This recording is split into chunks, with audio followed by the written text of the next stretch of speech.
conectarse. Les recuerdo que las preguntas las solemos hacer al final, así que salvo que sea algo muy fundamental en el momento, traten de no interrumpir y anotar las preguntas. Cualquier cosa, las pueden hacer después desactivando sus micrófonos o por el chat.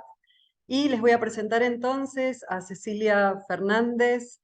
Ella es bioquímica, doctora de la Universidad de Buenos Aires y realizó su doctorado en genética molecular humana en el IBIME y trabajó, sí, hay alguien, Jorge, hay alguien no muteado todavía. Trabajó en el Centro Nacional de Genética Médica. Actualmente es la directora del laboratorio de Novagen, que se dedica a genética reproductiva. Ceci, cuando quieras comenzar, es todo tuyo.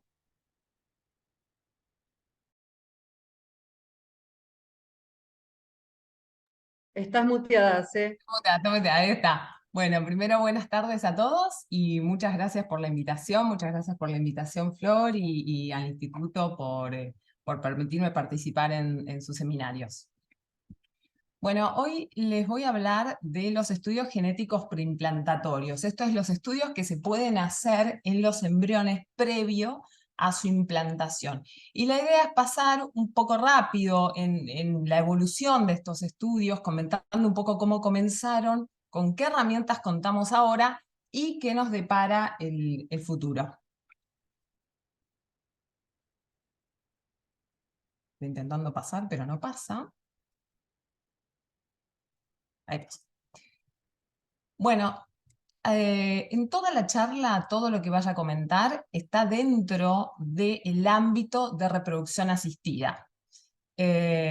Por eso me pareció importante mencionarlo, porque estamos hablando de estudios que se realizan en embriones obtenidos in vitro en parejas o individuos que están en un tratamiento de reproducción asistida. Esto es para dejarles una cifra, tal vez, o espero sorprenderlos un poco. Se cree que más o menos una en 6 a 1 a 8 parejas tiene algún trastorno de fertilidad. Esto no significa que sean o infértiles o estériles, sino que tienen algún trastorno en su fertilidad que requiere una consulta médica. Bueno, entonces, ¿de qué va un poco esto en forma muy resumida? ¿Qué pasos básicos tiene un tratamiento de reproducción asistida? Bueno, seguramente ustedes están familiarizados, pero por las dudas no me pareció mal refrescarlo. Por un lado, la estimulación ovárica que se le hace a la mujer para tratar de que la máxima cantidad de ovocitos posibles maduren, luego la aspiración de esos ovocitos y después ya en un laboratorio de embriología sumamente especializado en esto, se realiza la fertilización in vitro. Después, esos embriones que se obtienen se cultivan, ya vamos a ver hasta cuándo, y luego, cuando llegan a un estadio en particular, se realiza la transferencia de esos embriones al útero. Entonces, ¿cuándo se realiza el tratamiento, cuándo se realiza el estudio genético? ¿En qué momento de todo este tratamiento? Bueno, cuando los embriones están en cultivo, cuando llegan a un momento en particular de su desarrollo, se realiza una biopsia. Esto significa que se toman algunas células de ese embrión, esas células se colocan en un tubo Eppendorf, digamos, de laboratorio común, como el que conocemos todos los que hemos trabajado en el laboratorio, y se envían al laboratorio de genética. Y esos embriones después son congelados a la espera del resultado del estudio genético para luego seleccionar cuál se va a transferir. Y ahora hablando en general, la fecundidad humana es deficiente. Sabemos que un alto, elevadísimo porcentaje de embriones no llegan a implantar, algunos implantan pero no progresan, y aún los embarazos que son reconocidos a nivel clínico, un gran porcentaje se pierden como abortos tempranos, y solo un mínimo porcentaje, alrededor de un 30% de esos embriones que se generaron, ahora estoy hablando naturalmente, llega a dar un nacido. Y actualmente está muy, muy claro ya que la aneuploidía, o sea, las alteraciones cromosómicas, son la anomalía genética más frecuente y que es la causal de los fallos de implantación, de las pérdidas de embarazo y de las anomalías congénitas. Y también está muy claro hoy por hoy que esas anomalías se relacionan directamente con la edad materna. Cuanto más mayor es la edad materna, más son las posibilidades de que se generen aneuploidías en los embriones. Fíjense que en los 45 años hay hasta un porcentaje de 90% de chances de que los embriones tengan aneuploidías. Y esto que les comenté que pasa en la fecundación, o sea, a nivel natural, en las concepciones naturales, también sucede en las concepciones in vitro, perdón, en los embriones que se generan in vitro. Y ya en los primeros reportes que había sobre los resultados in vitro, que fueron alrededor de, como ven acá, en 1984, ya se evidenciaba que los fallos en la implantación, como así también los abortos tempranos, eran a causa de las aneuploidías. Y es así como surge la idea de que estudiando genéticamente a los embriones y entonces pudiendo detectar cuáles tienen alteraciones en los cromosomas, en realidad detectando, la idea es detectar los que no tienen alteraciones en los cromosomas, se podía seleccionar esos embriones para ser transferidos al útero, esperando aumentar las chances, aumentando el éxito de ese tratamiento. Y esto es principalmente, y este es un concepto importante, que se utiliza esto para la selección embrionaria. Piensen que generalmente, si todo va bien, un individuo, una pareja que está en un tratamiento, tiene más de un embrión, no genera solamente un embrión. Y hay que decidir cuál de todos esos embriones se va a transferir al útero. Inicialmente esto se hacía únicamente con una evaluación morfológica, o sea, los embriólogos especializados decidían qué embrión se veía, por decirlo así, más lindo. Obviamente que evalúan unas determinadas características que tiene que tener el embrión, no es esto que es más lindo, ¿no? Pero lamentablemente hasta el mejor embrión de la mejor calidad morfológica puede ser aneuploide. Entonces, esta selección únicamente por morfología no es una buena herramienta para asegurarse que ese embrión no va a tener una alteración cromosómica. Entonces, ¿cuándo fue el primer estudio en donde ya se reportó el uso, como se llamaba originalmente, PGS, por estudio genético, pero un screening en realidad? En el 93 fue el primer estudio y la técnica que se usaba en ese momento era la de FISH, que difiere muchísimo de cómo se hace ahora, como vamos a ver, en donde se tomaba una o dos blastómeros de un embrión en día 3 que tiene únicamente 8 células. Y esto comenzó analizando, utilizando sondas para los cromosomas más frecuentes, para que los que frecuentemente están alterados, son el 13, 18, 21 y los cromosomas sexuales. Y si bien esto prosperó y se llegaron a analizar hasta 12 cromosomas, eso fue lo máximo que la técnica permitía. ¿Por qué? Por limitaciones inherentes al FISH. Entonces, unos años después, ya fue bastante evidente que esta metodología no era buena. Por un lado, tenía muchos falsos positivos. Esto, alguno que esté familiarizado con el FISH lo va a entender mejor, porque, bueno, no es fácil determinar qué es una señal positiva, qué es un artefacto. Imagínense trabajando con una o dos células nada más. Se podía estudiar un número limitado de cromosomas, como les dije, se podían llegar a analizar hasta 12, pero entonces quedaban otros 12 por fuera, de los cuales no se tenía ninguna información. Y también la biopsia, o sea, tomar una célula, un blastómero o dos de un embrión de 8 células, tenía un impacto negativo en la potencialidad reproductiva de ese embrión. Y por lo tanto los resultados clínicos eran peores. Finalmente, a medida que fue pasando el tiempo, y como siempre sucede, hubieron avances en distintas áreas. Por un lado, se desarrollaron medios de cultivo más fisiológicos, y esto permitió que se pudiera cultivar a los embriones por más tiempo. Y entonces ahora llegar hasta que llegaran, perdón, al estadio de blastocisto, en donde el embrión ya tiene unos cientos de células, perdón, unas 100 células más o menos. Esto ocurre en el día 5, día 6 de su desarrollo. Y como pueden ver acá, en este estadio, se puede diferenciar bien entre las células del macizo celular interno, que es el que va a dar origen efectivamente al feto, y las células del trofectodermo, que van a dar origen a otras estructuras como la placenta. El curso, si no sabía. No, gracias. Y además, se desarrollaron otro tipo de técnicas moleculares que permitían ahora estudiar a todo el genoma, entonces a todos los cromosomas. Por un lado, el array CGH, el array de SNP y NGS, con la que estamos todos actualmente muy familiarizados. Y por otro lado, también se mejoraron las técnicas de criopreservación con la vitrificación.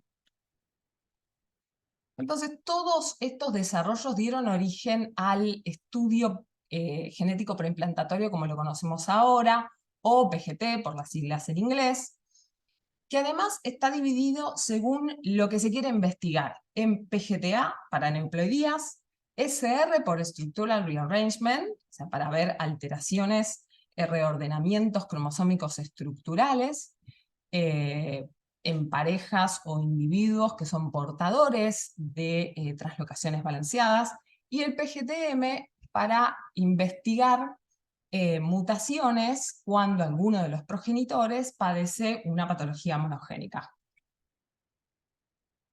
Entonces, ¿cómo se obtiene el ADN? Bueno, ya les mencioné que se tiene que hacer una biopsia embrionaria y se toman alrededor de 5 células, depende del laboratorio, puede tomar un poco menos, se pueden tomar hasta 10 células, ya más de 10 sí termina siendo perjudicial para el embrión.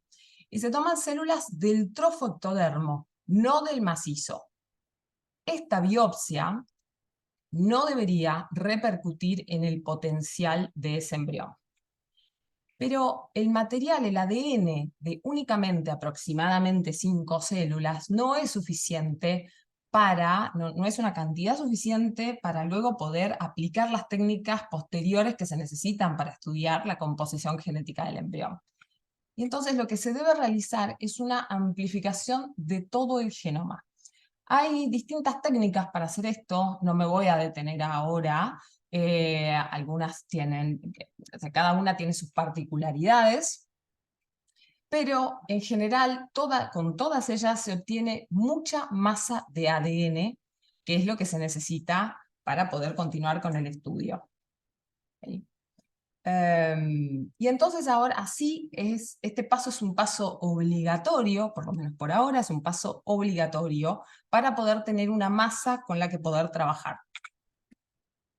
Y entonces ahora sí, ¿cuál es la metodología que se utiliza en la actualidad, o por lo menos lo más utilizado? No es la única, tanto para el PGTA, para ver aneuploidías, como para ver reordenamientos estructurales. Se utiliza la misma metodología. Como dije, la biopsia, se hace una amplificación de todo el genoma y después se aplica NGS. Se puede utilizar Illumina o se puede utilizar la metodología de Thermo. En ambos casos lo que se hace es una secuenciación de todo el genoma, pero lo que es interesante a destacar acá es que es en muy baja cobertura. No es la secuenciación genómica que estamos acostumbrados cuando se hace un diagnóstico, por ejemplo, de alguna patología.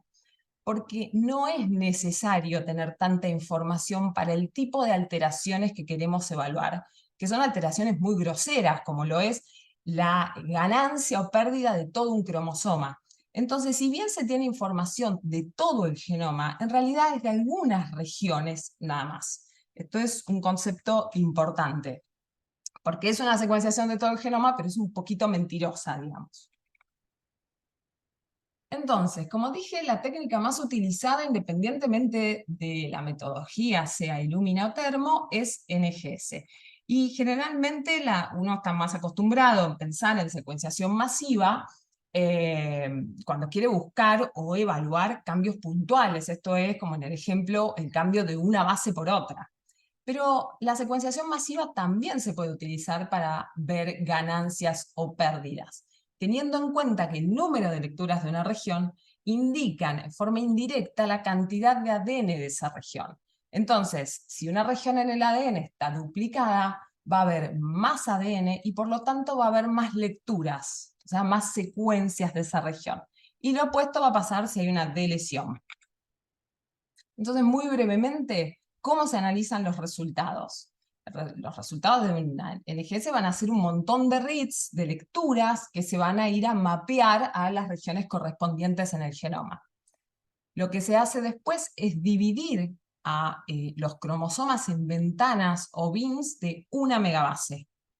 ¿Okay? Y se cuenta cuántas lecturas hay en esa megabase. Después, esas lecturas tienen que ser normalizadas por los valores que tienen o la cantidad de lecturas que se obtienen para la misma región, pero ahora para un número importante de cromosomas que vienen de individuos que no tienen ni deleciones ni duplicaciones. Y después eso se grafica. Esta estrategia, si escucharon hablar de arrays EGH, es muy parecida también. Y este análisis que les comenté en forma muy breve, lo realizan softwares ya que están diseñados por las empresas que venden los kits para hacer esto.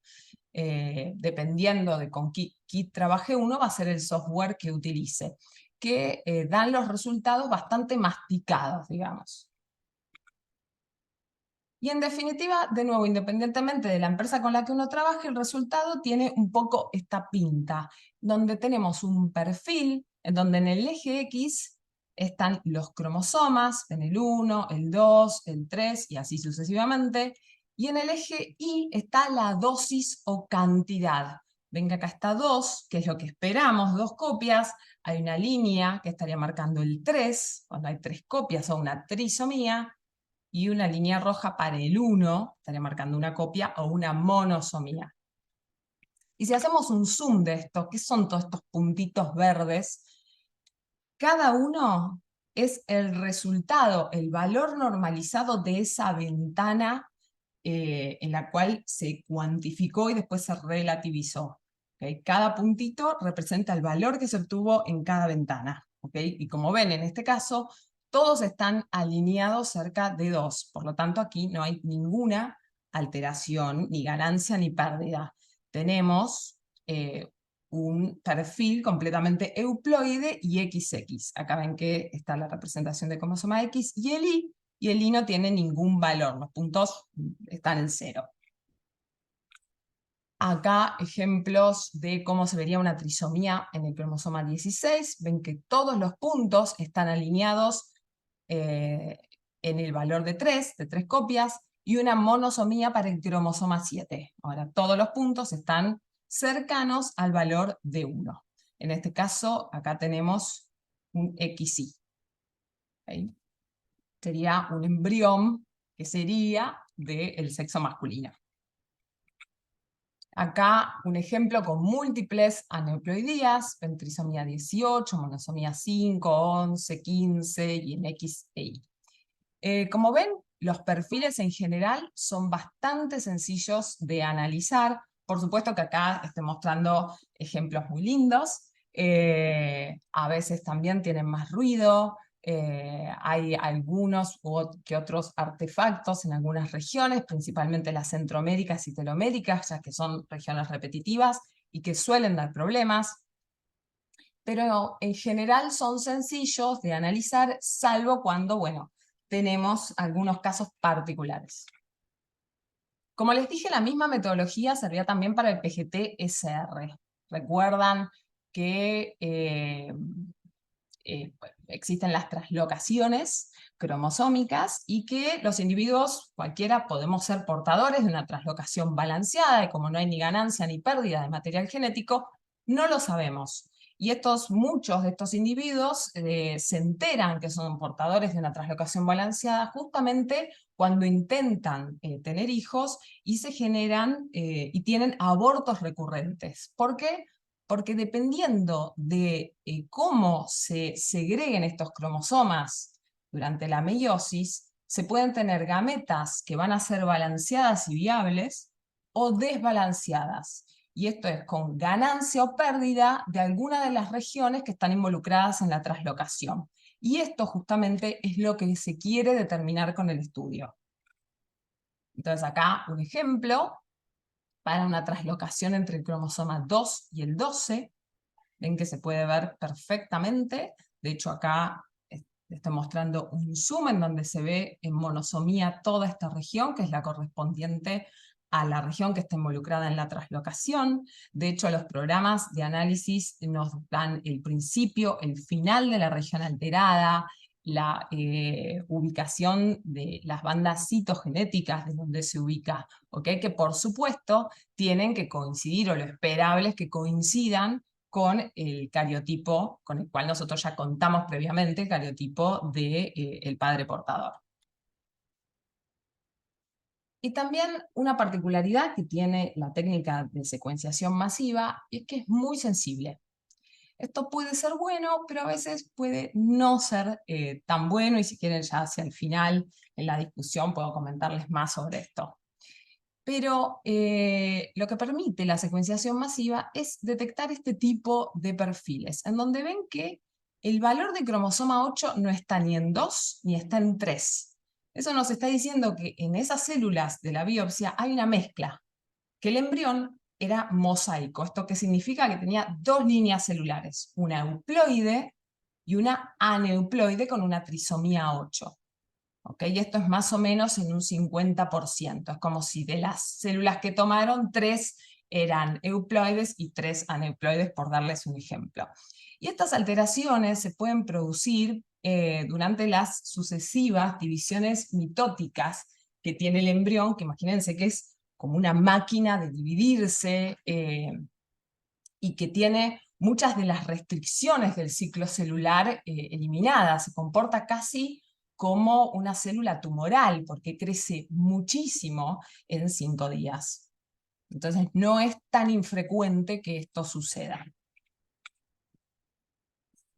Y ahora, toda técnica que se utilice, y esto es algo que seguramente vaya a repetir, va a tener algunas limitaciones.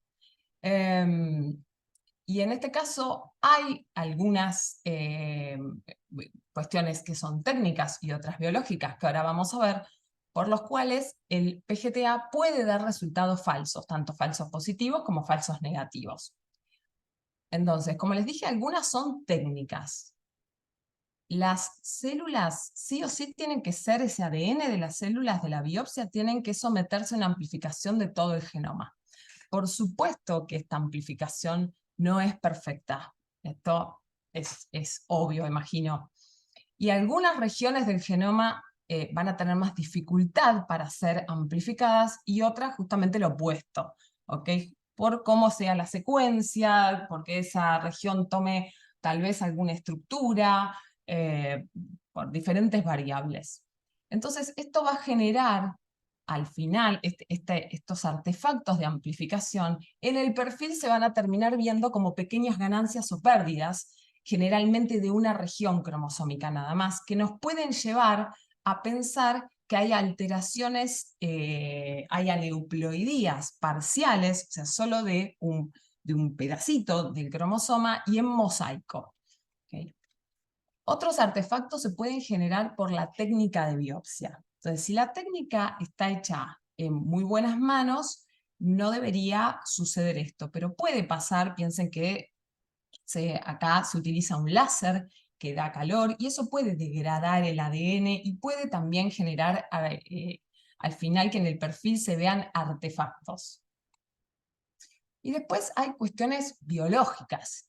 Si hay dos líneas celulares, por ejemplo, que están compensadas, una línea que tiene una monosomía del cromosoma 21, pero otra tiene una trisomía del cromosoma 21, con la técnica de NGS lo único que se está haciendo es contar bits, no se están viendo los cromosomas. Y entonces esto está compensado y no se lo va a poder diferenciar, no se puede ver. Y por otro lado, como les dije, los embriones pueden tener distintas líneas celulares. ¿ok? Como ven acá en este esquema. Alguna línea euploide, otras líneas aneuploides, y que pueden estar distribuidas en forma diferente. Creo que en el esquema se ve bastante bien. Y la biopsia puede o no tomar estas células, dependiendo de dónde sea efectuada. Digamos, si estas células están en el trofo ectodermo, ¿ok?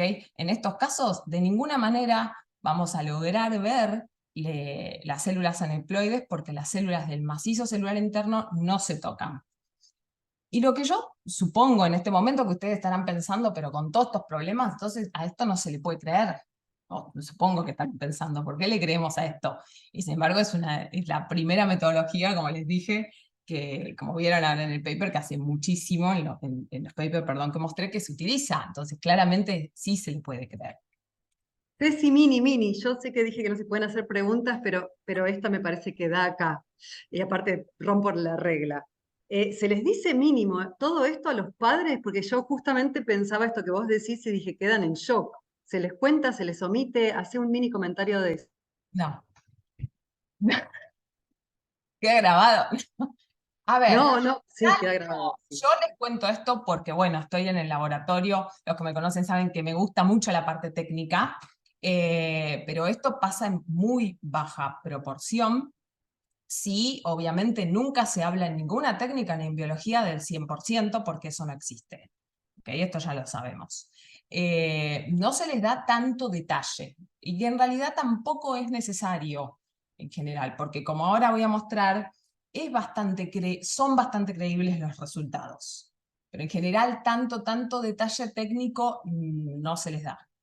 Esto si querés después lo seguimos. Dale, gracias. Después. Entonces, como les decía, ¿por qué le creemos esto? Porque hay muchos, acá puse el ejemplo de uno solo, estudios de concordancia. ¿Qué es esto? Concordancia entre la primera biopsia y hacer una segunda biopsia y ver qué resultado tiene. Entonces, cuando se detecta en la primera biopsia una aneuploidía, en más del 90%, y más también depende del estudio, se repite la aneuploidía. Cuando se detecta una euploidía, o sea que no hay ninguna alteración, en más del 95% se vuelve a repetir. El problema es cuando se detecta un cromosoma, un embrión mosaico. Como ven, está casi repartido, en una rebiopsia se detectan o se determina aneuploidías, euploidías o se repite mosaico. Y esto, entonces, ya están viendo que un poco el problema acá son este tipo de perfiles mosaicos, sobre todo para el asesoramiento, porque no sabemos en realidad qué pasa con tanta seguridad. Pero gracias al estudio y estudios que se van reportando en donde se evalúa cómo fue, qué pasó con esos nacidos que son producto de un embrión que había sido por PGTA determinado como mosaico, y ver qué le pasó. Los que llegan a término, los bebés que nacen, son bebés que no tienen alteraciones.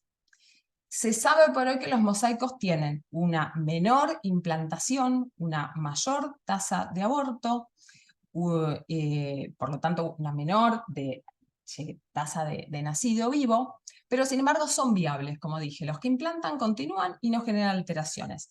Y este éxito depende un poco del porcentaje de células aneuploides y de la cantidad de cromosomas involucrados. Entonces, hay como un sistema que ven acá para poder priorizar frente a los embriones mosaicos cuáles transferir y cuáles no. Igualmente siempre se transfieren primero los embriones euploides. Los embriones mosaicos se consideran únicamente cuando no hay embriones euploides. Entonces, como ya repetí, como ya dije, todas las técnicas tienen limitaciones. Y como es una técnica en la que se está contando, no estamos viendo nada, no se pueden determinar ni las disomías uniparentales, ni las alteraciones como las haploidías o las poliploidías, ya que no está, la técnica no está pensada para eso ni el software de análisis. Si tenemos, por ejemplo, una triploidía XXX, el software va a pensar, aunque no piensa, ya sé que no se debe decir así, pero va a pensar que lo único que pasó en esa muestra es que hay más ADN, y lo que vamos a ver es un resultado euploide XX, sin ninguna alteración. Entonces, lo que se puede hacer en estos casos, u otra técnica que se puede utilizar también, es el SNP array, es el array de SNP, que además de dar información sobre la dosis, también da información sobre el genotipo. Y ya teniendo información sobre el genotipo, o sea, qué variante alélica, y en todos los SNPs que está estudiando el array, se pueden determinar las triploidías, las haploidías y la disomía uniparental. Me voy a apurar un poco, estoy viendo la hora. Y también se puede hacer esto por NGS, pero un NGS que esté dirigida a regiones en particular, o sea que no es exactamente lo mismo que les conté, sino que se secuencian algunas regiones en las que justamente hay SNPs en mayor profundidad para poder tener, además de las deleciones y duplicaciones, el genotipo. Y ahora pasando al PGTM, que es el último PGT de los clásicos, como les dije, estudia mutaciones que fueron previamente, que tienen que estar previamente identificadas en los progenitores. Y que pueden ser, no importa el tipo de herencia, ni nada, prácticamente se puede estudiar en la actualidad cualquier mutación, siempre que esté identificada. Pero hay un problema acá con el que hay que lidiar, y es que esta amplificación de todo el genoma tiene un alto porcentaje de lo que se llama el dropout, por el cual alguno de los alelos no amplifica, sea por condiciones de la muestra o por condiciones de la reacción. Entonces, finalmente solo tengo representado uno de los dos alelos. Y en este caso, que quiero ver mutaciones, puede ser que no la esté viendo y que piense que ese embrión no la tiene. O sea, que esto no es menor. Entonces, una manera de salvar esta situación es poder estudiar marcadores flanqueantes ajenos a la mutación de interés. Entonces, ¿cuál es la estrategia de análisis? Una, la que fue inicial y que continúa siendo utilizada por algunos laboratorios. Es, por un lado, estudiar a la mutación, pero también hacer un estudio de ligamiento, o sea, un estudio directo más un estudio indirecto de ligamiento con STRs que estén flanqueantes a la mutación, y se necesita una referencia para entonces poder ligar esta mutación a alguno de los haplotipos. Y después, en una segunda parte, cuando esto ya está determinado, se estudian los embriones. Y entonces se estudia la mutación y se ve además que tengan el haplotipo ligado a la mutación. Y el estudio tiene, como ven acá, dos partes. El PGTM, todos los PGTM tienen dos partes. Una primera parte que se puede llamar setup, pre-PGTM o estudio de informatividad, dependiendo del laboratorio, en donde se necesitan las muestras de los padres y seguramente también de algunos familiares para poder hacer este estudio de ligamiento y para poder poner a punto todas estas técnicas. Y una segunda parte en la cual se estudian los embriones.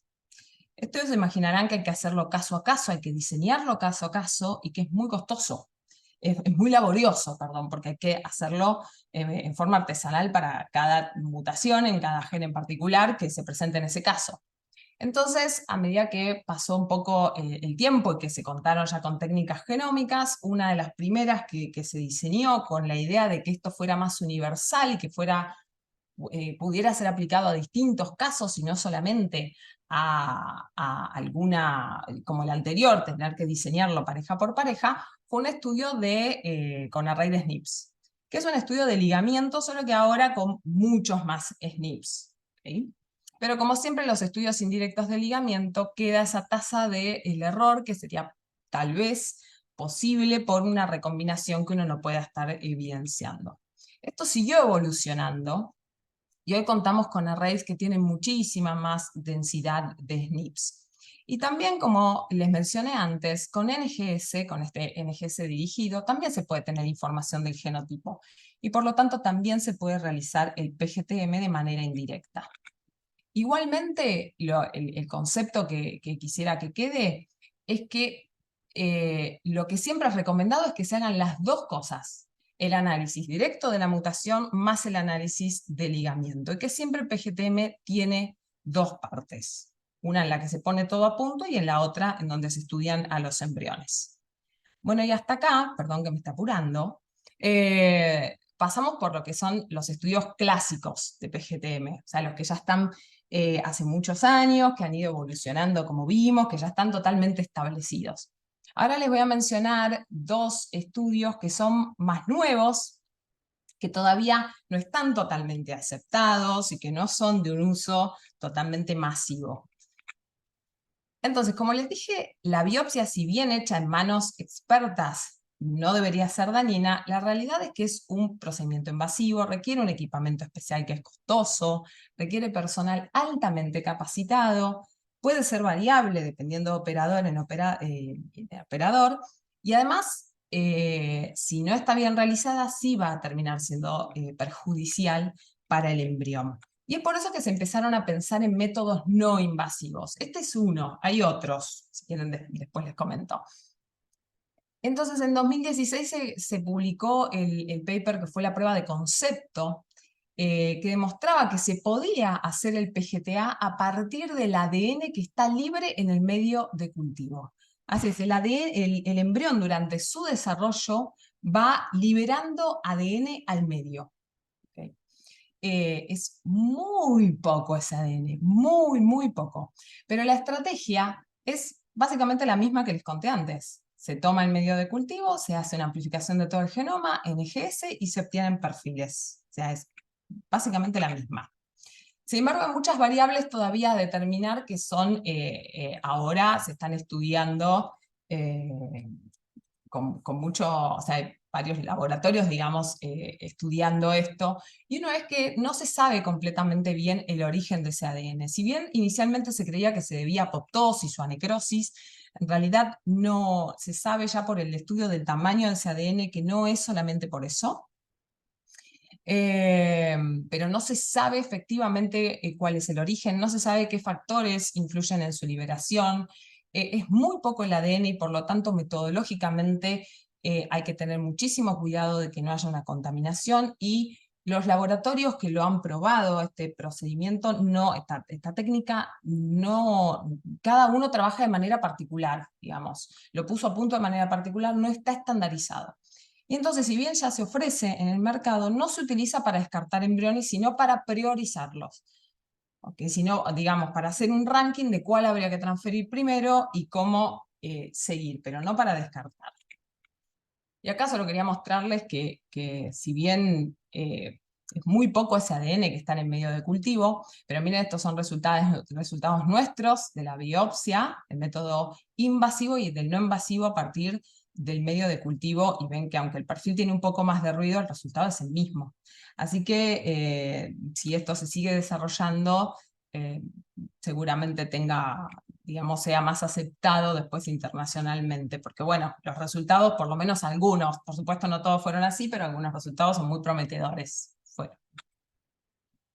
Y ahora el PGTP. Por un lado ya vimos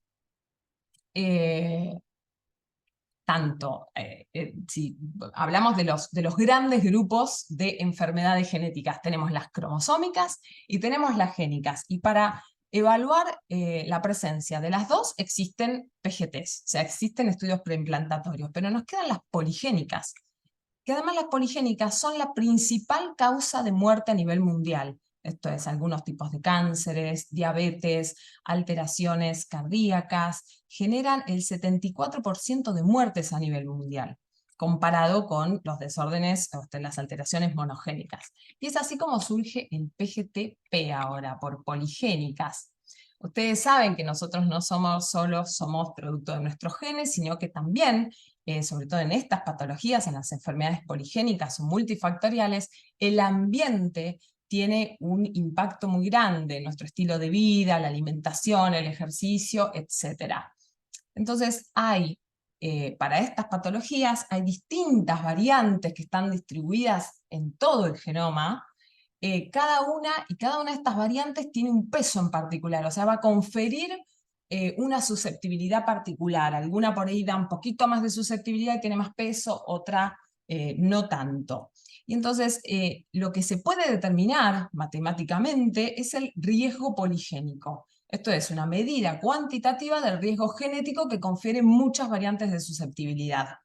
¿Okay? Y esto está muy en boga ahora en los adultos, para poder estimar el riesgo genético que tienen para una patología en particular y entonces poder asesorar respecto a que cambien su estilo de vida. Bueno, esto mismo es lo que se ofrece actualmente para embriones. Okay, acá tienen una lista de las patologías que están disponibles: diabetes, esquizofrenia, algunos cánceres, hipertensión y de vuelta algunas cardiopatías. Ven que se puede determinar el riesgo que habría para cada una de ellas, pero como seleccionar en este caso tenemos la comparación entre dos embriones, cómo hacen o cómo se hace para seleccionar teniendo tantos riesgos. Entonces, lo que el laboratorio que creó este estudio brinda es lo que llama el Embryo Health Score, que es una combinación de todos estos scores o determinaciones de riesgo, pero en un solo valor, que es el que muestran acá. Y lo que ellos proponen es que el PGTP sería un método más para la selección de embriones euploides. ¿Okay? La aneuploidía está siempre a la cabeza, pero teniendo varios embriones euploides, que no solamente la selección recaiga en la morfología, sino también podría utilizarse este método.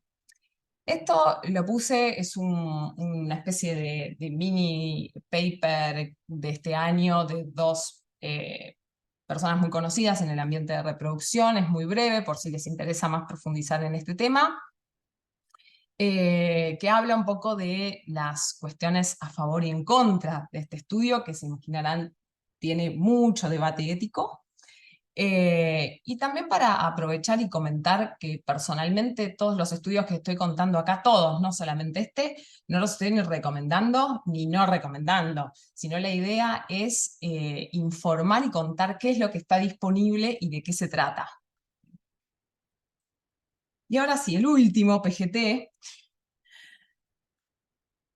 que tiene como objetivo un poco es la determinación de las mutaciones de novo, que son estas variantes nuevas que pueden generarse en las gametas de los progenitores o en las etapas de desarrollo embrionario iniciales. Aproximadamente cada embrión tiene unas 74 mutaciones de novo, que como sabemos, por ahí un poco, bueno, no sé si lo habrán escuchado, pero ya se conoce que pueden aumentar con la edad paterna. De hecho, hay estudios que demostraron que si se compara el riesgo entre hijos de varones con 45 años versus 24 años, los hijos tienen más de 3 veces más riesgo de sufrir autismo, más de 27 veces de sufrir trastornos bipolares. Entonces, ¿cómo se pueden ver las mutaciones de nuevo? Secuenciando todo el genoma. Me quedan 2 diapos y ya termino.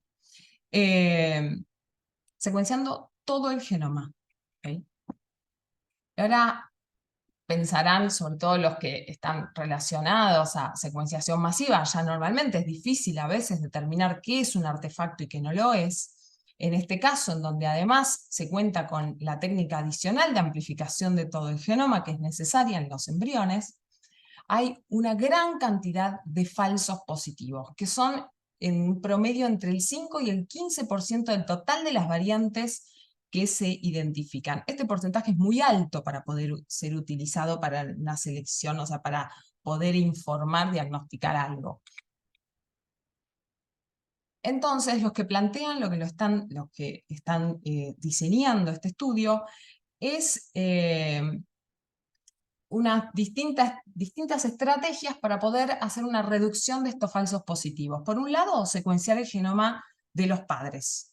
¿Okay? Después tener un algoritmo de filtrado, que le voy a decir que es especial, que es como más riguroso que lo que se tiene normalmente, para determinar las variantes clínicas para cada tipo de modo, para cada modo de herencia posible, sea de novo, sea dominante, sea recesiva.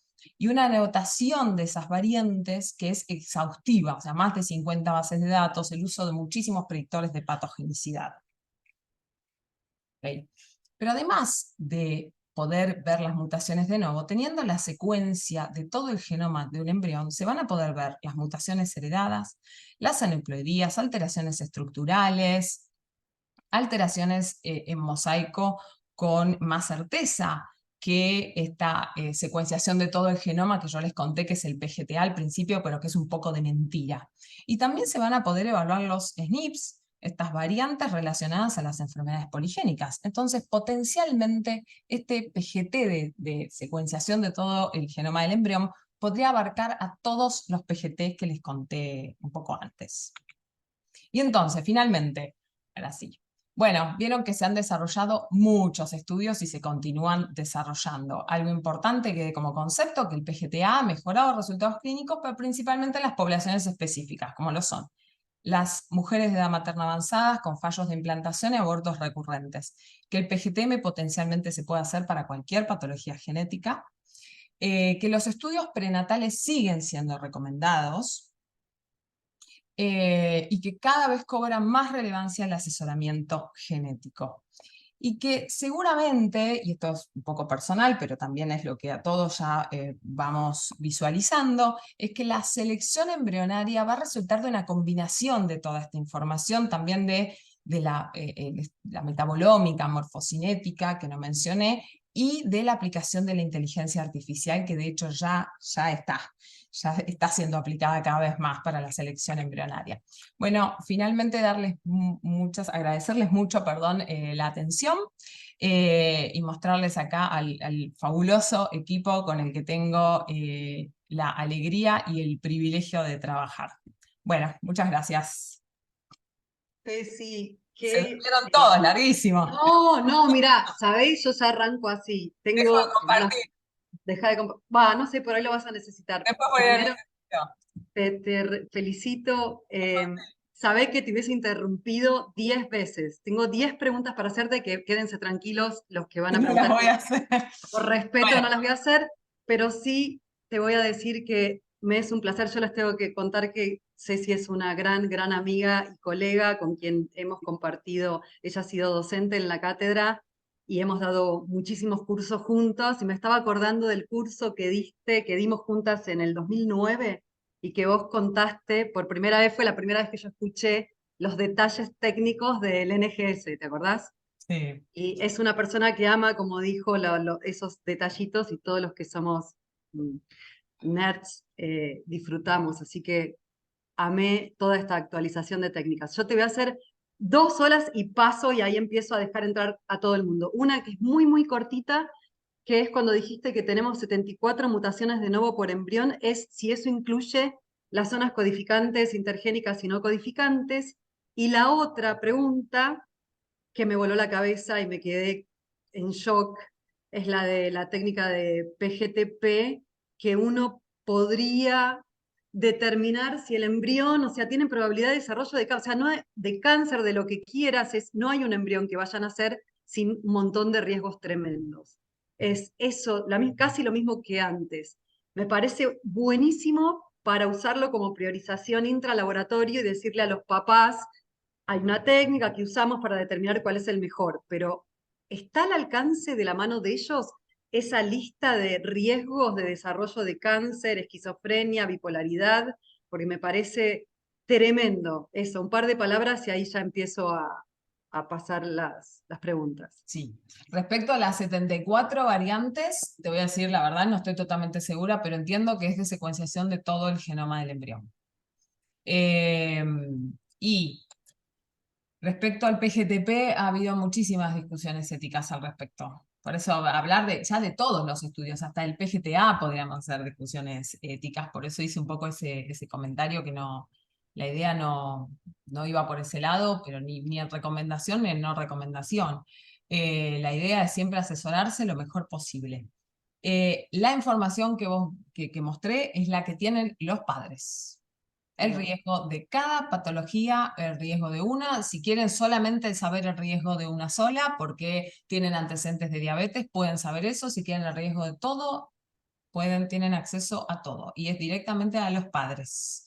Por supuesto que también tienen siempre asesoramiento genético. De hecho, el laboratorio que lo ofrece tiene su propio counselor, es en Estados Unidos, especializada un poco en esto.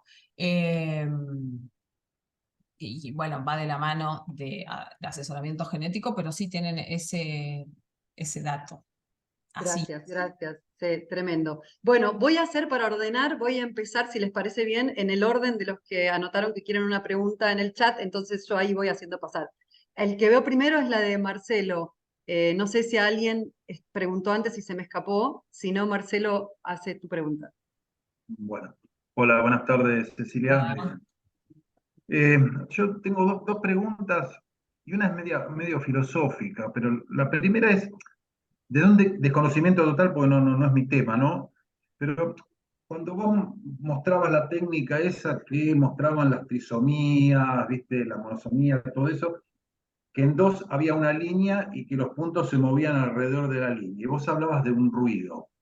Y cuando vos mostraste después esa técnica que se estaba haciendo, la que era invasiva versus la no invasiva, en donde una tenía más fondo, ¿cuál es el fondo aceptable, digamos, ¿no? Porque debe haber, decir, bueno, si el fondo pasa un determinado porcentaje, ya eso no lo podemos Sí. tener en cuenta. Sí, totalmente. Muy buena pregunta. Sí, como toda técnica en la que se obtiene una señal, hay un ruido, un porcentaje que uno considera de ruido y otro porcentaje a partir del cual empieza a creer, porcentaje, valor, como lo quiera llamar. Y esto es lo mismo. Para el kit que yo mostré en particular, esas imágenes son de un kit que se llamaba Verisec de Illumina, porque ahora fue reemplazado por otro, pero para esa técnica en particular, que era muy usada internacionalmente, y digo era porque fue discontinuado a fin de año y fue reemplazado por otro, este ruido era del 20%. O sea que 2,2 o 1,8 era lo mismo y era considerado un 2. Lo mismo para cuando estábamos a nivel de trisomía, cuando estamos a nivel de monosomía. La realidad es que para después la metodología de termo era de un 30%. Esto un poco lo van validando, modificando los mismos laboratorios y los usuarios en base a la experiencia. Esta O es sea, la realidad. teóricamente, cada kit viene con un decir, bueno, este es el porcentaje máximo que nosotros consideramos que es ruido. Sí. Pasado eso ya, y eso depende de cada kit, por lo que vos dijiste más o menos. Sí, y depende también de cuánto puedan validarlo y cuánta experiencia tenga el laboratorio. Esto te soy muy sincera realmente. Eh, Porque si bien los laboratorios hacen los kits y los desarrollan, tampoco es que los validan exhaustivamente. Eso, como siempre, nos queda a los que estamos del lado del laboratorio. Eh, entonces, hay laboratorios que tienen la suerte de poder validarlo más y que tienen un mayor número de muestras, y hay otros laboratorios que no tanto, y entonces te vas rigiendo un poco, usas las reglas de lo que publican y de lo que hacen el resto de los laboratorios que usan lo mismo el mismo kit que uno va utilizando uno. Eh, pero sí, y después tienen que ver también a veces un poco, y por ahí no los quiero marear, con este tema de los mosaicos que nombré. La técnica de NGS es muy sensible para detectar mosaicos, las técnicas de Array no son tan así. No lo son ni para dentro de lo que es preimplantatorio, ni tampoco lo son dentro de lo que es el diagnóstico general. Eh, entonces, si bien se puede ver esta alteración en mosaico, con el estudio ya de los transferidos con alteraciones mosaico, se sabe que, por ejemplo, los que tienen una alteración que está por debajo del 40-50%, se comportan o resultan igual que un embrión euploide. Entonces ahí viene un poco en lo que el laboratorio determina que va a informar. Y entonces, por ejemplo, en el informe dice que no va a informar alteraciones que estén por debajo del 50%. Esto también puede suceder, porque no tienen ahora no es que no son técnicamente reales, sino que no tienen un impacto clínico. Y el informe finalmente lo va a tener el médico tratante, el paciente y el laboratorio de embriología, y va a determinar en base a eso qué embriones va a descartar y qué embriones va a transferir. No sé si ahí te... No, sí, perfecto. Y Gracias. Sí. esta va a ser, era la segunda, un poco, a ver, filosófica, ¿no? Porque yo entiendo obviamente todas las parejas que tienen todos estos problemas y que necesitan de todas estas técnicas que gracias a Dios, ¿no? Se están desarrollando, pero ¿hasta cuánto estas técnicas hechas por el hombre se tocan con la selección natural de la naturaleza, ¿no? ¿Cómo es eso? Porque, a ver, uno dice, bueno, está seleccionando el hombre acá. ¿no? Para que no suceda lo que naturalmente debería suceder, ¿no? Sí, perdón. Sí, Bien. cómo se Eh, choca? Porque también tiene que ver esto desde el punto de vista legal, ¿no?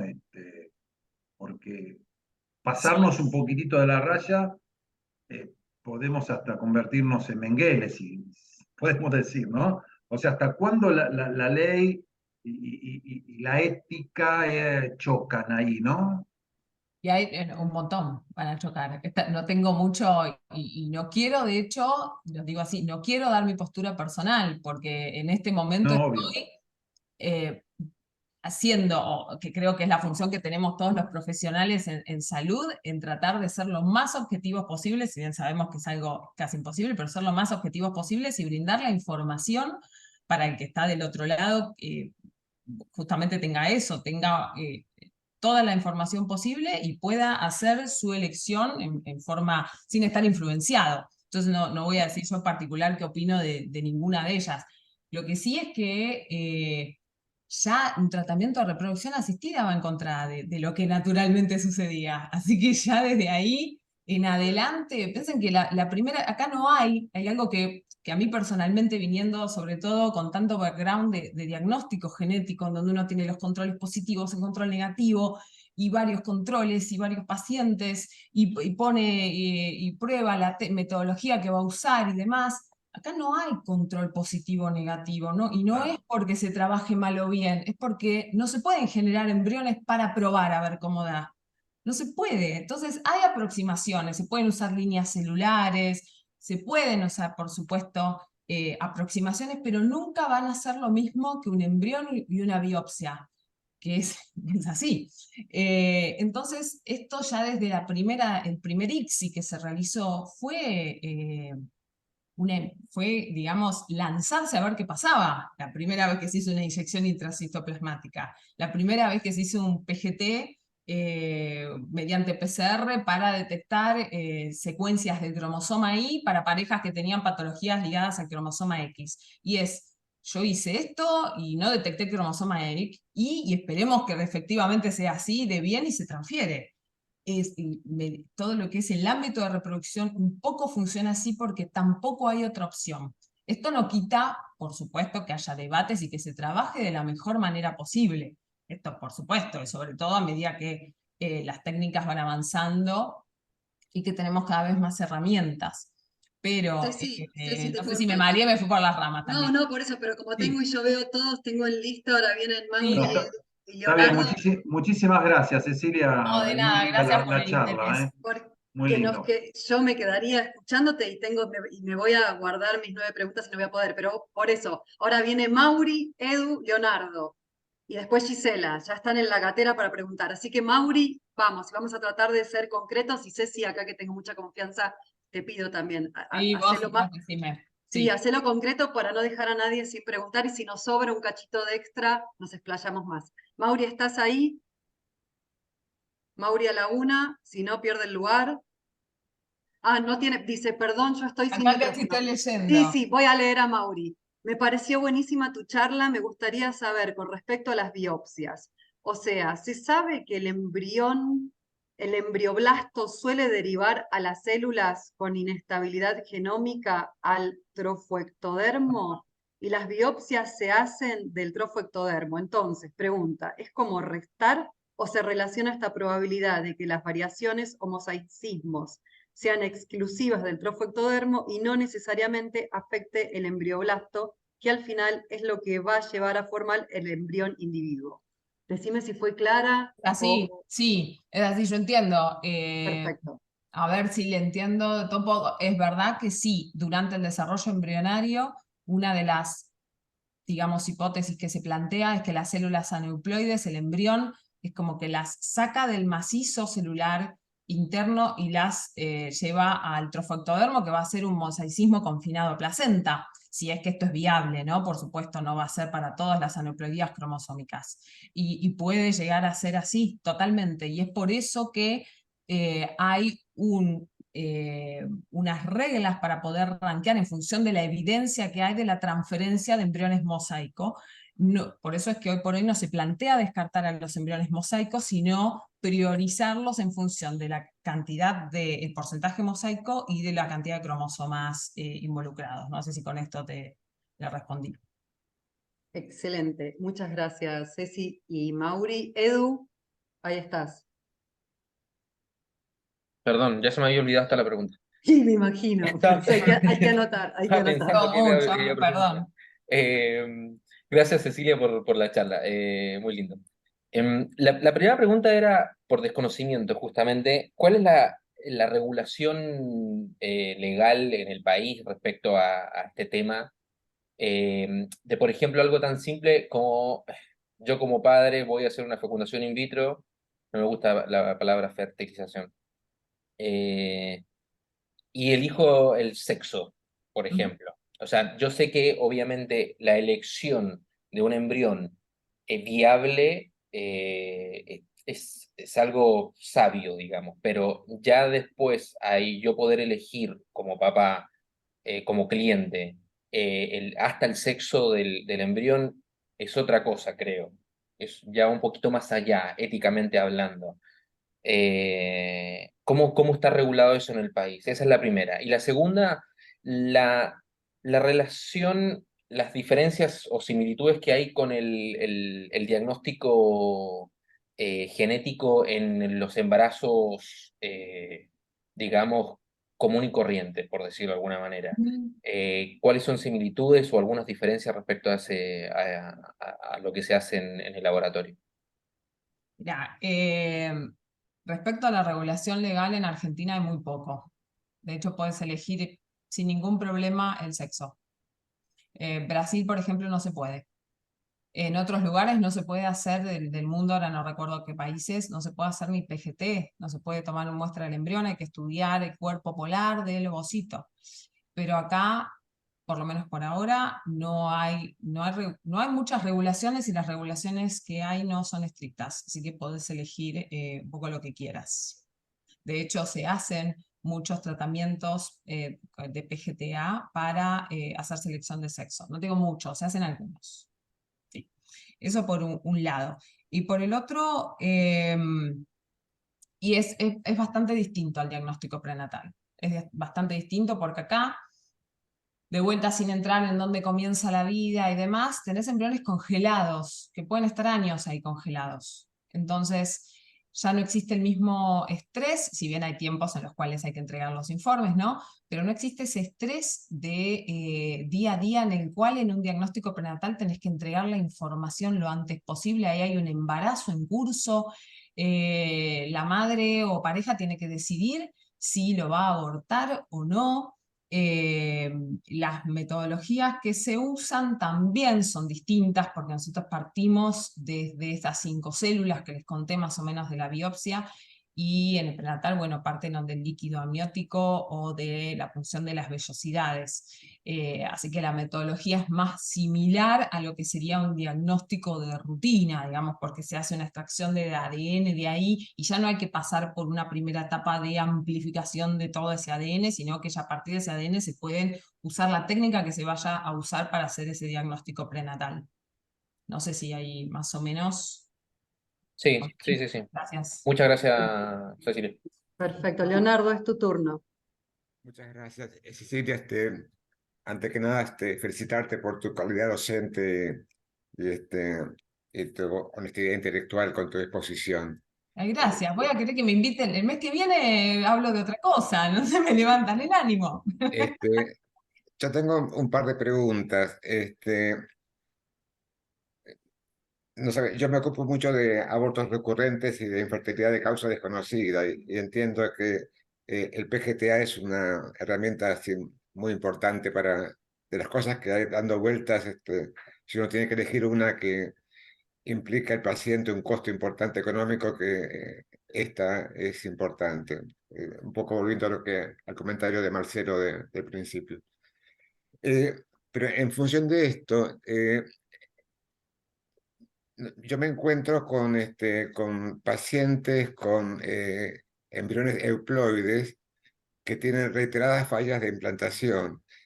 uno sabe cuánto es el fracaso que hay en el in vitro en general. Sabemos que se requieren entre 3 y 5 transferencias para tener una implantación exitosa. Mi pregunta es si vos sabés cuál es la frecuencia de implantación con embriones euploides. Y lo máximo que se ha reportado es de un 70%. ¿Ok? Ese otro 30% de fallos entrarían dentro de lo que es otros factores, que por supuesto tiene que ver todo el endometrio a donde tiene que ir a implantar, por nombrar alguno que seguramente sea el más importante. Y otro montón de factores que no son para nada fáciles de estudiar, vos seguramente lo sabés. Sí, sí. Es lo máximo es del 70%. Ok. Hay otras metodologías que yo no nombré porque ya me di cuenta que había quedado un poquito largo, pero por lo menos quería abarcar todo lo que son PGT, que tiene que ver con la metabolómica, que es también un método no invasivo, tomar, estudiar los metabolitos que fue segregando ese embrión, esto está en validación todavía, tomar medio de cultivo y estudiar los metabolitos, que van a estar dando una información muy real, de hecho más real de lo que está pasando en ese embrión que los genes o los cromosomas, porque es lo que efectivamente está segregando el embrión, y analizarlos por espectrofotometría de masa.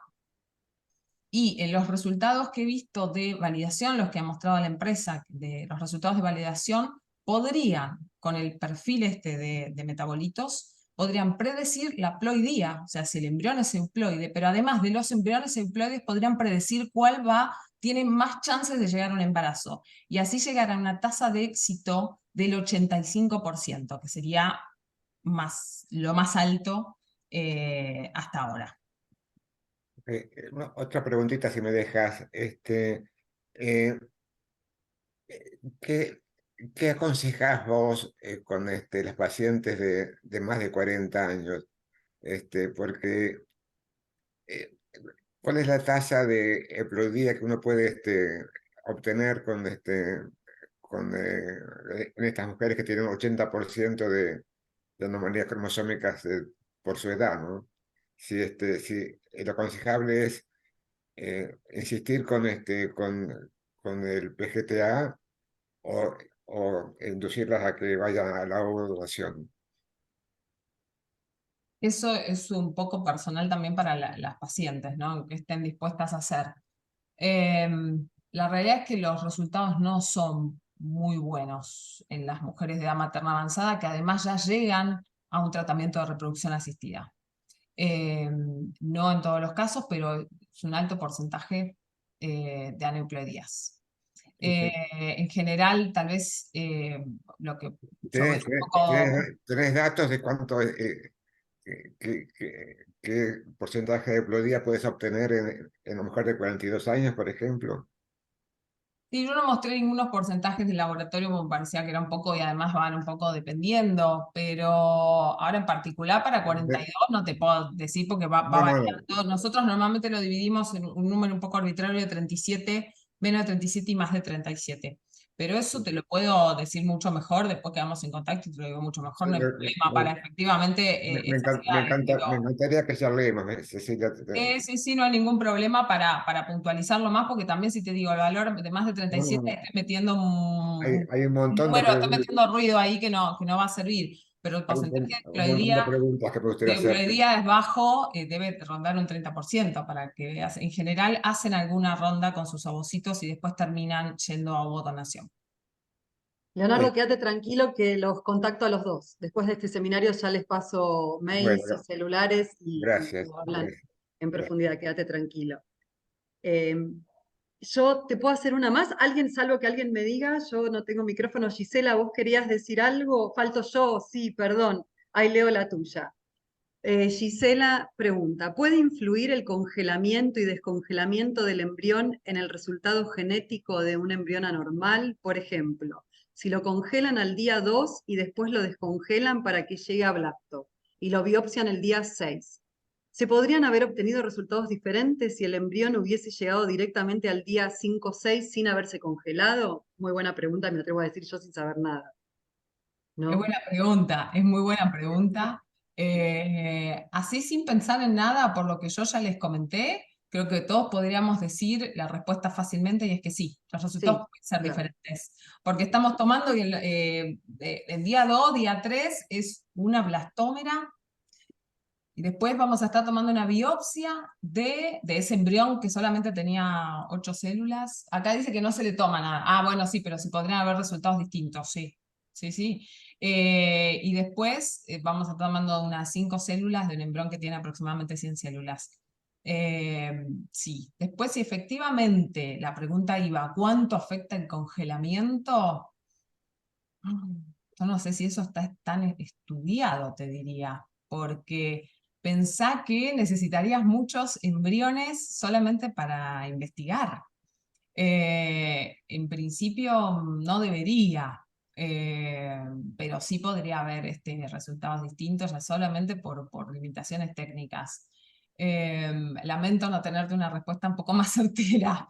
Sí, yo puedo porque la que te iba a hacer yo se relaciona con esta, que tenía que ver, porque hace un tiempo ya había hecho una investigación con una tesista que tuve, no sé si te acordás, que era evaluar los cambios epigenéticos, o sea, de hecho el congelamiento, o sea, el embrión, al cambiarle el entorno, la pregunta sería, ¿hay estudios nuevos o cuáles son los estudios más nuevos realizados en cuanto a la asociación de enfermedades producidas por embriones nacidos por fertilización que tengan que ver con la relación de alteraciones epigenéticas por las modificaciones del entorno, etc.? ¿Se sigue hablando de eso? ¿No se habla más? ¿Se enterró? No, no es algo que esté muy, muy así en boga, por No decir. avanzó, digamos. O No, sea no que quiero decirte porque tampoco es que estuve haciendo una revisión en PubMed hace poco como para decir, ya no hay nada nuevo, pero en general son estos conceptos que más o menos todos tenemos, de que sí, que habría una predisposición más grande a desarrollar determinadas cosas, pero no mucho más que eso. No es que perfecto. los números ha salido algo mucho más contundente, que uno diga, bueno, ahora en los centros de reproducción se informa tal cosa porque ahora se sabe que pasa esto. No. Y el daño cuando decís el mínimo que se les puede sacar al embrión en la biopsia o lo ideal de lo máximo son 5 células, ¿qué es lo que le pasa? ¿Se muere directamente o hay otra cosa que no sea que el embrión muere? 10, lo máximo es 10. Pero por eso, si le sacás más, ¿qué es lo que pasa? Empieza a bajar su potencial, su viabilidad. Ok, por eso muere. Después cuando, y un poco, y sí, Un poquito, sí, ok, claro, sí, no ok. es viable exactamente, va No es muy viable, hablándolo bien. sí, sí, Eh, sí, empieza a bajar la viabilidad, su potencial para implantar y demás. Lo que, bien, perdón, que me meta en sí, esa parte de la última pregunta de Flor. Se ha visto, por ejemplo, tienes que pensar que hay congelamiento de espermatozoides, de ovocitos, por separado.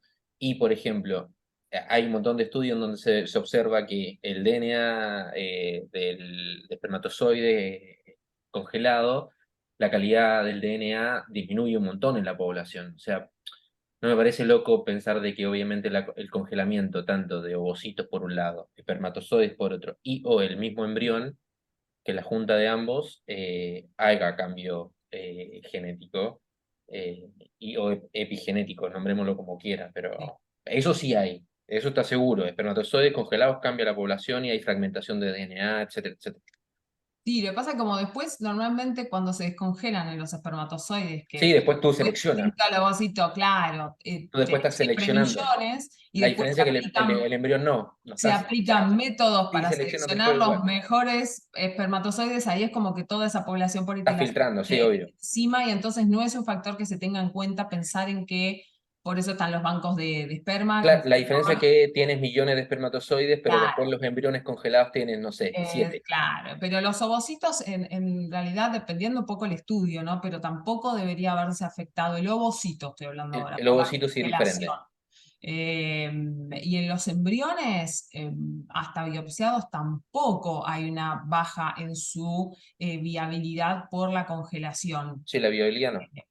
Pero por eso, bueno, que seguramente son técnicas por supuesto que afectan, sí, pero no es algo por lo menos tan grosero que se pueda cuantificar o se tenga en cuenta. De hecho, uno cuando se transmite esto a los pacientes, se transmite que se queden completamente tranquilos, Sí. que la vitrificación va a conservar ese embrión en condiciones óptimas. Aparte se ha avanzado un montón también respecto a los medios de congelamiento. Sí, si bien es verdad que cuando se descongela no todos los embriones sobreviven, no todos los ovocitos sobreviven, pero esa tasa de no sobrevida es bastante baja. Sí. Ceci, salvo que yo cerraría acá, salvo que alguien quiera hacer alguna pregunta más, te vamos a invitar de nuevo, seguro, porque nos encantó. Acá, Ana María, última. Ana, vos tenés micrófono y se cierra con la tuya. Está escrita, no tengo micrófono. Ahí te encontré. Pregunta, ¿qué se hace con los embriones que no se implantan por los resultados? O cuando son muchos y ya no se van a usar para implantar, porque son muchos. Ahí no sé si lo leí bien. Sí, sí, a ver si entiendo. En Argentina no se pueden descartar embriones. Sí se pueden descartar cuando las parejas dieron su consentimiento, además, parejas individuos, de nuevo, o individuos, embriones aneuploides. Pero después, sobre todo si son euploides, no se pueden descartar. Así que se guardan y los centros de reproducción están sumamente contentos porque tienen tanques y tanques de nitrógeno con embriones que están ahí y no se puede hacer nada. Esa es un poco, no hay mucha solución para eso. Van armando otro cuarto para los tanques de nitrógeno. ¿Y se pagan, los dueños de los embriones pagan el mantenimiento? Eso sí, cuando son embriones euploides, o sea, transferibles, sí. Pero un poco va a quedar dentro de la política de cada centro. Perfecto, perfecto. ¿Ves? Digo, no más preguntas, si me siguen saliendo preguntas me voy a callar la boca ya. Entonces, ¿qué les parece? Ahora sí, damos por terminado. Muchísimas, muchísimas gracias, Ceci. Un No, placer enorme. ustedes, tremendas las preguntas, el interés y el conocimiento, todo. Así que muchas, muchas gracias. Un placer. Chao, gracias, buenas tardes. Muchísimas gracias. Gracias.